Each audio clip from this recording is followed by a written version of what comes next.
रस्त्याच्या कडेला बसलेल्या दोघांना भरधाव कारने उडविले, घटनेचा थरार सीसीटीव्हीत कैद, दोघांची प्रकृती चिंताजनक।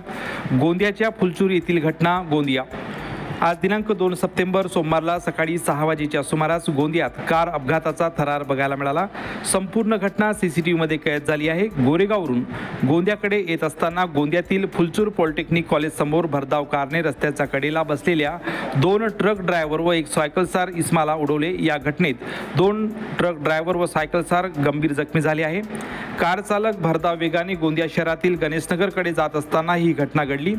खोमे सुरकुडे वय 24 वर्ष राहणार कोसेटोला गोरेगाव, हेमराज राऊत वय 54 वर्ष राहणार कारंजा व कादिर शेख वय 38 वर्ष राहणार फुलचूर तर सायकलस्वार देखील गंभीर जखमी असून यांच्यावर गोंदियाच्या खाजगी रुग्णालयात उपचार सुरू आहेत।